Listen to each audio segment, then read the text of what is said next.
In a world shrouded by conflict and despair, where the cries of a nation echoed through the valleys, a young maiden emerged, not from the ranks of nobility, but from the simple life of a peasant girl.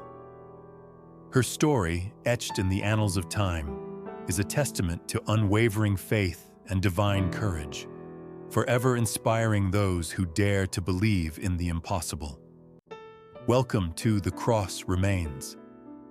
My name is Michael, and today we turn our gaze to one of history's most compelling figures, the Maid of Orléans herself, Saint Joan of Arc. Her remarkable journey from a humble village girl to a military leader and ultimately a canonized saint offers profound lessons in faith, fortitude, and unwavering obedience to divine will. Join us as we uncover the extraordinary life of Saint Joan of Arc, a beacon of hope and a symbol of spiritual strength. Born around 1412 in Domrémy, a small village in northeastern France, Joan's early life was marked by the pervasive turmoil of the 100 Years' War. This protracted conflict between England and France had ravaged the land for generations, leaving a trail of devastation, famine, and despair. Growing up amidst these hardships, Joan was deeply religious, attending Mass regularly and spending much time in prayer. Her simple, devout upbringing laid the foundation for the extraordinary path she was destined to walk, a path chosen by divine providence. It was at the tender age of 13 that Joan first began to experience what she described as divine visions and voices. Initially, these celestial messages were primarily personal, guiding her in piety and virtuous living. However, as she matured, the messages grew in intensity and scope, revealing a startling and monumental mission: to save France from English domination and to see Charles VII crowned king. These profound spiritual encounters, which she attributed to Saint Michael, Saint Catherine, and Saint Margaret, became the driving force of her existence. The idea of an uneducated peasant girl leading an army seemed preposterous, even to those who believed in her sincerity. Yet Joan's conviction was unshakable. She traveled to Vaucouleurs, where she sought an audience with Robert de Baudricourt, the garrison commander, to relay her divine mission. Repeatedly dismissed and ridiculed, Joan's persistence, combined with a prophecy circulating about a virgin saving France, eventually swayed Baudricourt. He granted her an escort to Chinon, where the Dauphin, Charles VII, resided. This marked the true beginning of her miraculous quest. Upon arriving at Chinon, Joan faced yet another challenge: identifying the Dauphin, who had disguised himself amongst his courtiers to test her. Guided by her heavenly voices, Joan immediately recognized Charles, astonishing him and his court. She spoke to him with unwavering conviction, relaying her divine mandate to lead his armies and ensure his coronation. Though initially hesitant, Charles was eventually persuaded by Joan's profound sincerity and the increasingly desperate situation of France. This encounter solidified her role as a divinely appointed leader. The city of Orléans had been under siege by the English for months, its fall imminent and threatening the morale of the entire French resistance. It was to this desperate situation that Joan was sent. Donning white armor and carrying a banner depicting Christ in judgment, she rode into Orléans in April 1429, inspiring immediate hope and courage in the beleaguered French forces. Her presence alone seemed to turn the tide, transforming a dispirited army into a formidable fighting force infused with renewed divine purpose. Against all military expectations, Joan led a series of decisive assaults on the English fortifications surrounding Orléans. Her courage on the battlefield was legendary. She fought alongside her soldiers, despite being wounded, embodying unwavering faith and determination. Within just 9 days of her arrival, the siege of Orléans was broken, a victory so swift and unexpected that it was widely attributed to divine intervention. This triumph earned her the enduring title, the Maid of Orléans, and proved her heavenly guidance. The relief of Orléans was a monumental turning point in the 100 Years' War. It not only saved France from seemingly inevitable defeat, but also instilled a belief that God was truly on their side. Following this miraculous victory, Joan continued her military campaign, leading the French to further successes, including the Battle of Patay.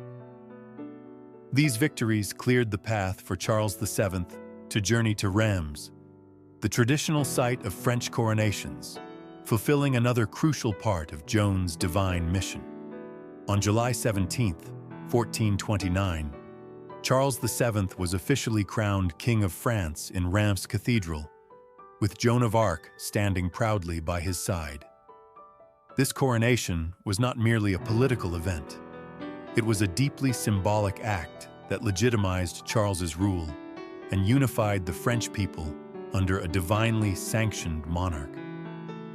For Joan, it was the fulfillment of a prophecy and a testament to the power of her unwavering faith, a moment of profound spiritual triumph. Despite her continued desire to press the advantage against the English, political maneuvering and court intrigue began to undermine Joan's influence. Charles VII and his advisors, now feeling more secure, grew wary of her growing popularity and unique spiritual authority. Her strategic advice was often ignored, and she faced increasing resistance. This shift in the political landscape foreshadowed the tragic events that would soon unfold, demonstrating the fleeting nature of human loyalty, even in the face of divine intervention. In May 1430, while attempting to relieve the besieged town of Compiègne, Joan was captured by Burgundian forces, allies of the English. Despite her extraordinary contributions to France, King Charles VII made no significant effort to ransom or rescue her, a decision that remains a stain on his historical legacy.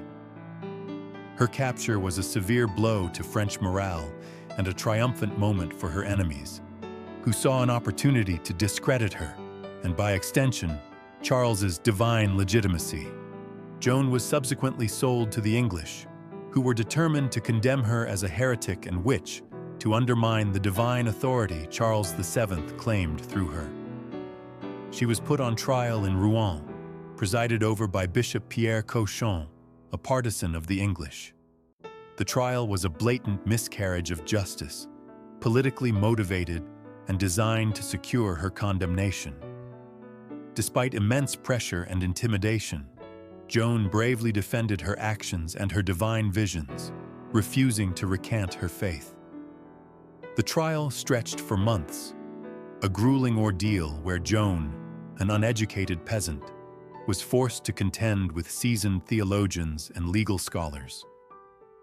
She endured relentless interrogations, often without legal counsel, facing accusations of heresy, witchcraft, and cross-dressing for wearing men's armor.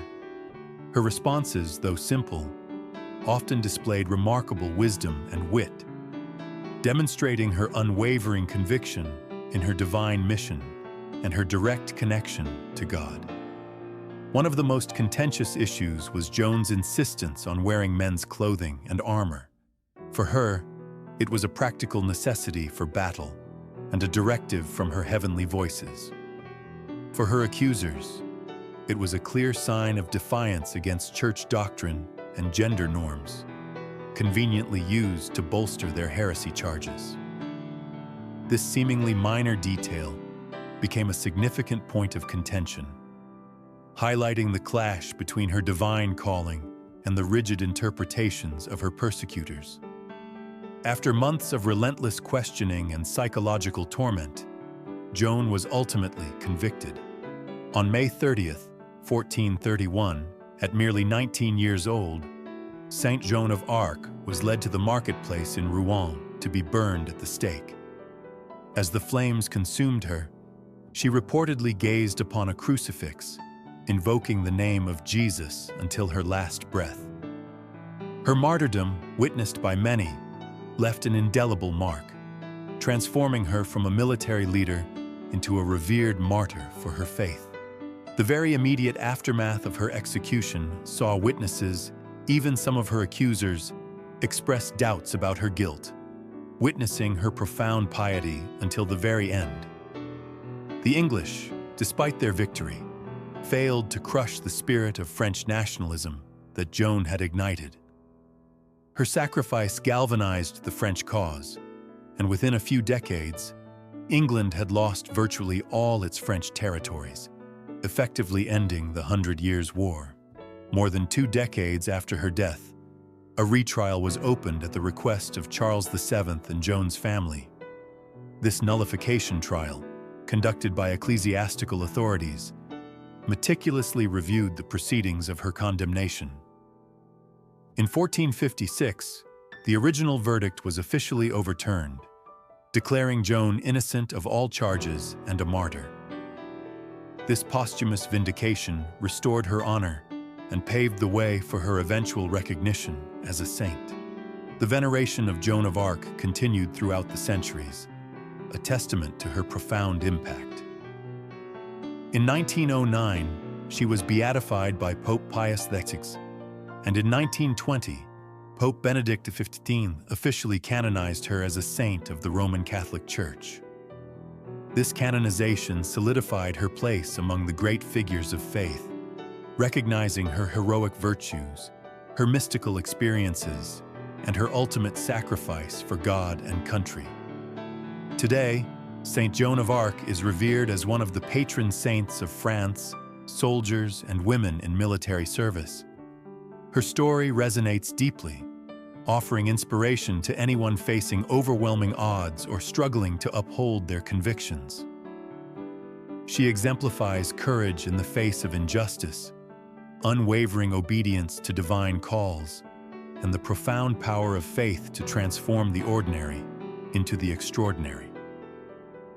The lessons from Saint Joan of Arc's life are as relevant today as they were in the 15th century.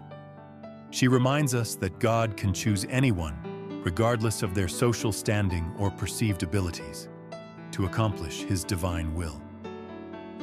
Her unwavering trust in God, even when abandoned by earthly powers, teaches us the importance of placing our ultimate hope and faith in Him alone.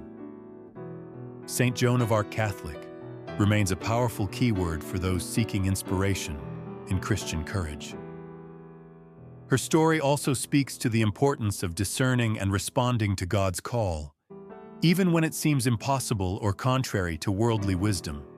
Joan's conviction was born from direct communion with God, giving her the strength to face armies, kings, and ecclesiastical courts. Her journey challenges us to listen more closely for divine guidance in our own lives and to trust that God's plan will unfold. Furthermore, Saint Joan of Arc is a powerful symbol of spiritual warfare. Her battles were not only fought on earthly fields, but also in the realm of faith, where she contended with spiritual attacks and the machinations of evil. She reminds us that our true strength comes from God, and with Him, we can overcome even the most formidable adversaries. Her legacy continues to inspire many to deepen their Catholic faith journey. Her life is a poignant reminder that true courage is not the absence of fear, but the triumph over it through faith. Joan faced immense fear, doubt, and betrayal, yet she never wavered in her commitment to her mission or her love for God. This indomitable spirit, fueled by divine grace, is a beacon for all who seek to live a life of profound purpose and spiritual integrity. Her story is central to Catholic history and devotion.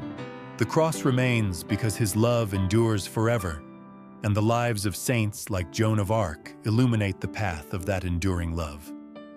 Her story transcends centuries, speaking to the universal human experience of seeking God's will and striving for righteousness. Let us draw inspiration from her extraordinary faith and courage, and may we too respond with conviction to the calls God places upon our hearts. Thank you for joining us on this journey into the life of Saint Joan of Arc.